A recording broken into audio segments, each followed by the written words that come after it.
Sahabat tani porang dimanapun berada, salam sejahtera buat kita semua. Dalam berbudidaya porang secara organik, MOL sangat berperan penting.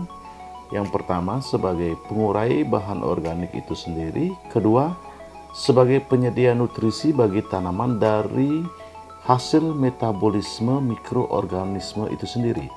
Nah, apa itu MOL? Dibuat dari bahan apa saja? Cara pembuatannya bagaimana? Manfaatnya apa saja MOL itu? Kemudian cara pengaplikasiannya bagaimana? Mari kita simak di video ini sampai tuntas setelah yang satu ini. Teman-teman yang suka dengan video ini silahkan di like dan jangan lupa subscribe. MOL atau mikroorganisme lokal adalah kultur atau bahan racikan yang berisi kumpulan mikroorganisme yang sengaja dikembangbiakan untuk sebuah tujuan, biasanya untuk membantu pertanian organik, di mana pertanian secara organik itu menggunakan prinsip kerjasama dengan mikroorganisme untuk menguraikan bahan-bahan yang ada di media tanam dan sekitarnya untuk menyediakan nutrisi bagi tanaman.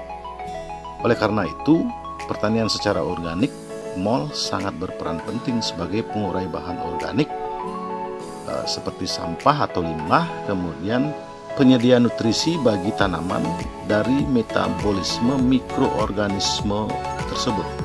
Nah, kemudian bahan-bahan utama yang dipergunakan dalam membuat MOL adalah karbohidrat yang bisa kita dapatkan dari nasi sisa. Kemudian glukosa adalah sumber energi bagi mikroorganisme itu sendiri. Kemudian mikroorganisme itu sendiri yang kita dapatkan dari proses pembusukan atau penjamuran daripada karbohidrat itu sendiri.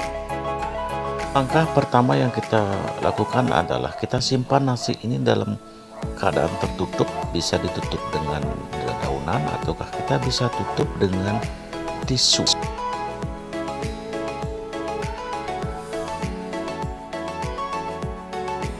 Setelah kita simpan beberapa hari, sekitar 3-4 hari, maka nasi itu akan berjamur. Biasanya warnanya yang dominan adalah oranye, dan ada juga yang berwarna putih, hitam, atau yang hijau.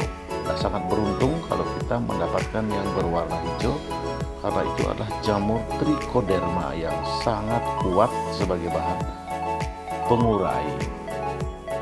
Jenis-jenis mikroorganisme yang terdapat di dalam MOL tergantung dari bahan utama sumber mikrobanya, dan biasanya tidak tunggal atau tidak satu jenis.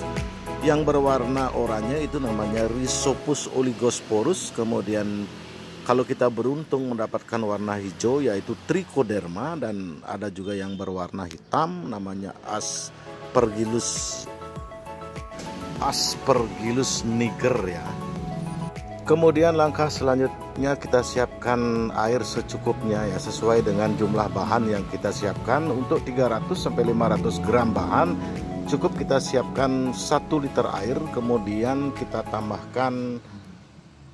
tambahkan molase secukupnya ya, sebagai bahan energi daripada mikroorganisme itu sendiri ya, secukupnya ya, karena glukosa itu juga sudah terdapat di dalam nasi basi itu yang mengandung gula. Jadi kemudian kita masukkan jamur yang sudah kita dapatkan dari nasi basi itu ke dalam larutan tersebut. Kemudian kita aduk, kita remas-remas sampai larut.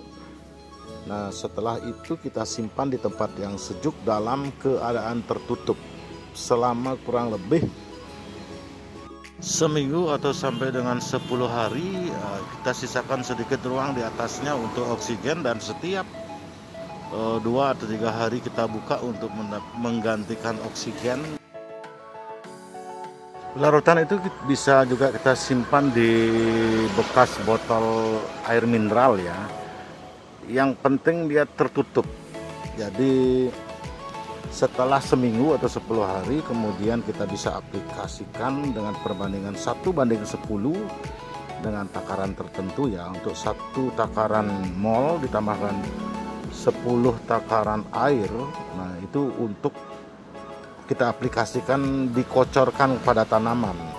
Nah, kemudian untuk mengaplikasikan di dalam pembuatan pupuk kompos itu bisa kita campurkan dengan campuran yang lebih sedikit.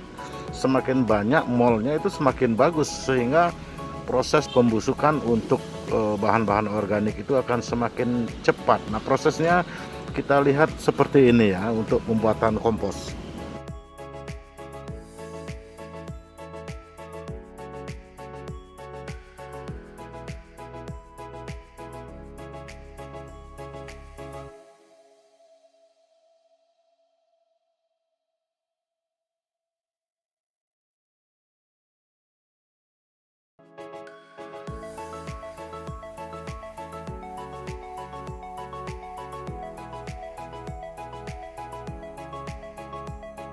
Oke sahabat tani, demikian tadi bahan-bahan yang dipergunakan untuk membuat mol, begitu juga proses pembuatannya, cara pengaplikasiannya, dan manfaat daripada mol itu sendiri. Mudah-mudahan bermanfaat.